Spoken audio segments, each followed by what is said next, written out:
Salut à tous, bienvenue dans cette nouvelle vidéo. 3 verres devant moi. Peut-être qu'aujourd'hui je vais passer pour un guignol, on verra. Est-ce qu'un sommelier est capable de découvrir 3 spiritueux à l'aveugle? C'est ce qu'on va savoir tout de suite. Mais rappelons avant, quel est le métier de sommelier? Parce qu'on en parle souvent autour du vin, c'est vrai, on conseille évidemment le vin à table, on fait les cartes des vins, mais c'est pas tout. Notre métier concerne les boissons qu'on peut boire au cours du repas, alcoolisées comme non alcoolisées, ça va donc du café au spiritueux, à l'eau pétillante et à toutes sortes de boissons fermentées non alcoolisées ou autres. Donc effectivement, le sommelier traite également de spiritueux. Pour ma part, ce n'est pas ma spécialité. Ces 3 alcools, on voit déjà qu'il y a assez peu de différence en termes de couleur. Je ne sais pas si vous arrivez à voir, mais ce sont 3 alcools ambrés. Celui-ci peut être un petit peu plus clair que les 2 autres. Peut-être que celui-ci est le plus foncé. Mais en termes de robe, pour le moment, j'ai pas beaucoup d'informations, si ce n'est que ce sont des alcools qui sont vieillis en fût.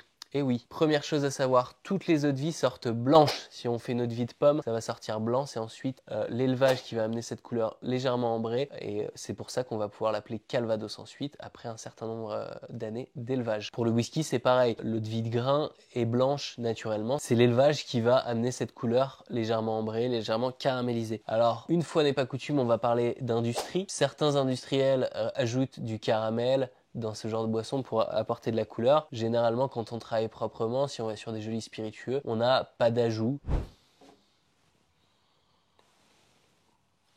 À mon sens, un nez de malt plutôt sur le premier alcool. Ce serait whisky dans un premier temps. Ici, à mon sens, on a quelque chose d'un petit peu plus généreux. C'est plus gourmand au nez, on a plus de choses qui se passent.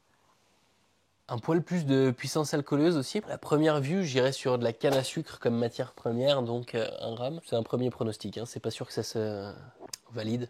Il est possible que je me ridiculise. Ici, à mon sens, c'est assez net. La matière première, c'est de la pomme. Je suis presque sûr à 100%. Je dirais 98% sûr parce que vraiment ça sent la pomme. Donc si c'est de la pomme, ce serait un Calvados. C'est pas mal ça. Je vais regoûter, mais pour le moment, je suis plutôt sur whisky, rhum, Calvados. Whisky, donc un alcool produit à partir de malt distillé. Là, je pense qu'on est sur un écossais. Rhum produit à partir de canne à sucre distillé puis vieilli en fût. Là, j'ai pas trop d'idées de d'où ça peut venir pour le moment. Ici, à mon sens, Calvados, donc distillat de pommes fait dans l'ouest de la France, la Normandie, le Pays d'Auge. Sont des régions productrices. C'est super intéressant le Calvados, on en boit assez peu, mais moi c'est un alcool que j'aime beaucoup parce qu'il y a vraiment des délicatesses, des subtilités aromatiques qui sont super impressionnantes. Voilà, ça moi j'aime beaucoup, je suis presque sûr que c'est du Calvados. Sur les 2 autres j'ai un petit doute, particulièrement celui-ci. Les 2 là je suis assez en place. Celui-là j'ai quand même un petit doute. Je vais regoûter pour aller un petit peu plus loin là-dedans. Ouais, c'est du rhum, pour moi c'est du rhum. Mais du rhum doux, j'ai tendance à dire un truc un peu Compagnie des Indes ou dans l'esprit, tu vois. Peut-être latino de la Compagnie des Indes, c'est quand même vachement vanillé, quoi. Whisky, rhum, Calvados, c'est mon dernier mot. Alors, est-ce qu'un sommelier, en tout cas de mon calibre, est capable de retrouver ses spiritueux à l'aveugle? On va le savoir tout de suite. Waouh!